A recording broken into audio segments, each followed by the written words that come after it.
तो रेहान भट्ट जो है वो बेसिकली स्नैचिंग की वारदातें करता था लाहौर में कि अगर पुलिस ने अपने पेटी भाइयों को हिरासत में लिया इस केस में तो जरूर के राब्ते थे इनके आपस में। वो है तारिक, जो कि इसका बहनोई था रेहान का और फैजान का।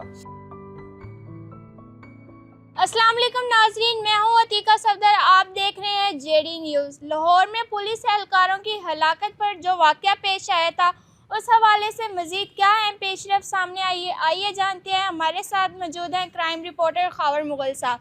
अस्सलाम वालेकुम खावर साहब। वालेकुम सलाम। जी खावर साहब, बताइएगा कि क्या है पेशरफ सामने आई है। देखें, इस केस में हमने पहले दिन से अपने नाजरीन को जो है वो जो भी चीज़ें आई वो अपडेट करते रहे। आपको याद होगा कि मैंने बताया था इस केस में अगले ही दिन जो है वो विद इन आवर्स जो है वो दो पुलिस एहलकार जो है वो इस केस में हिरासत में ले लिए गए थे, गिरफ्तार कर लिए गए थे।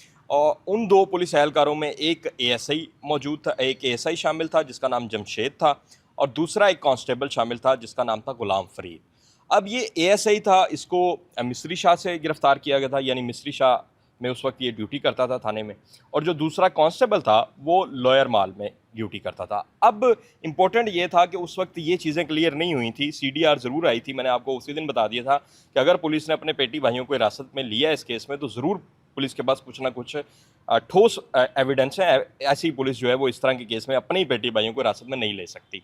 तो वो पहले दिन इनकी जो है वो सीडीआर्स आ गई थी कि राब्ते थे इनके आपस में, और कुछ लोग ये कह रहे थे कि शायद वो तस्वीर की बुनियाद पर उनको हिरासत में लिया गया। तस्वीर की बुनियाद पर हिरासत में नहीं लिया गया था, उनके खिलाफ ठोस सबूत थे। अब जो उसमें तफसीलात आई हैं वो बड़ी चौंका देने वाली तफसीलात हैं। वो तफसीलात क्या हैं कि ये जो एएसआई साहब हैं, ये बेसिकली एक आपको पता हो कि सीआरओ क्रिमिनल रिकॉर्ड ऑफिस होता है, पुलिस का एक विंग है, तो ये उसमें तैनात थे।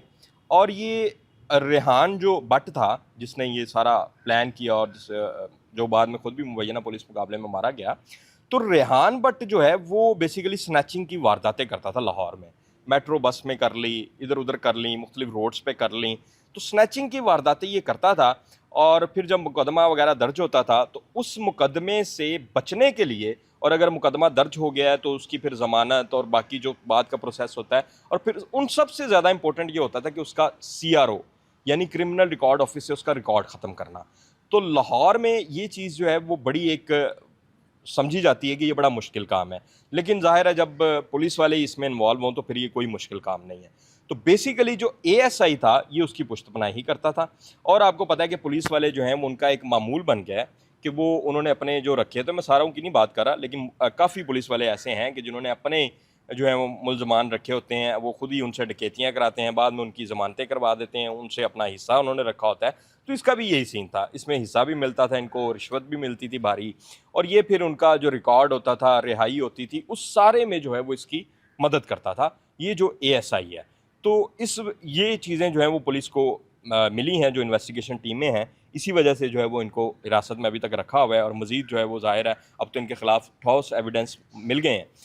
दूसरा जो कांस्टेबल साहब हैं, वो अब उनको देखें, कांस्टेबल साहब को, वो भी जो है वो इसी चीज़ों में उनकी मदद करते थे। अब ये जो कांस्टेबल है ये लॉयर माल में इन्वेस्टिगेशन विंग में तैनात था, यानी किसी न किसी केस में इनका भी जो है वो पाला पड़ा, उसके बाद एक ताल्लुक बन गया। इस तरह के लोगों के साथ पुलिस वाले ताल्लुक इस वजह से बना लेते हैं कि ये बड़ी दिहाड़ी उनको साफ लगती है, क्योंकि आपको पता है कि उसकी एज उस वक्त इतनी नहीं थी, तो पहले ये क्रिमिनल एक्टिविटीज़ जो भी करता था इस वजह से बच जाता था कि एक बार, अगर आपको याद हो, मैंने आपको बताया भी था कि रावी रोड पर ये अपने बहनोई समेत जो है वो गिरफ्तार हुआ था।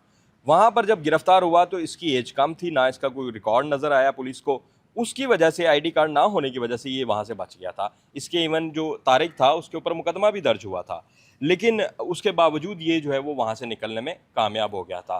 तो इस केस में जो दो पुलिस एहलकार इन्होंने पकड़े थे उनके खिलाफ जो वो ठोस एविडेंस आ गए हैं। अब जो भी उनका चालान होगा वो अदालत में ज़ाहिर है पेश किया जाएगा, लेकिन ये बड़ी एक देखें ना अफसोसनाक बात है कि अपने ही पेटी भाई जो हैं वो किस तरह के लोगों के साथ राब्ते में थे।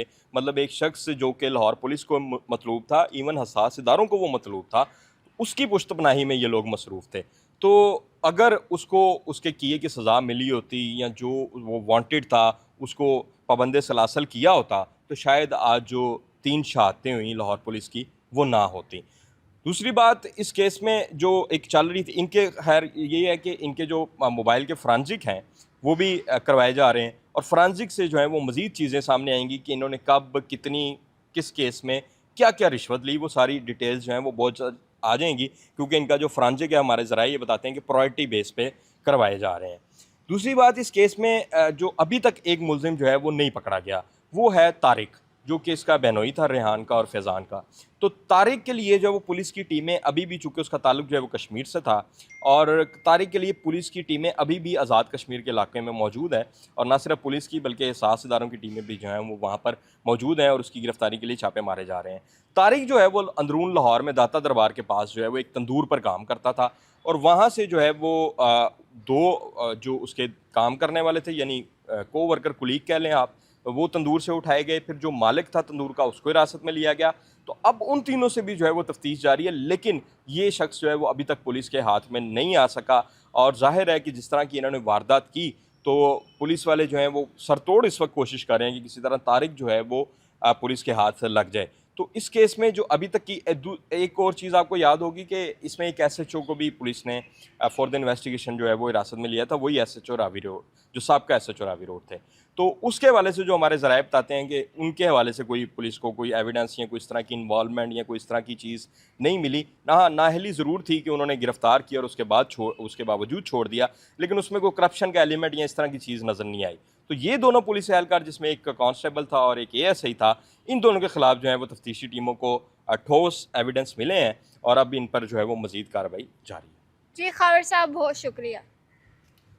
जी नाजरीन, उम्मीद है आपको आज की वीडियो पसंद आई होगी। मिलते हैं आपको एक नई वीडियो के साथ, तब तक के लिए मुझे इजाज़त दीजिए। अल्लाह निगहबान।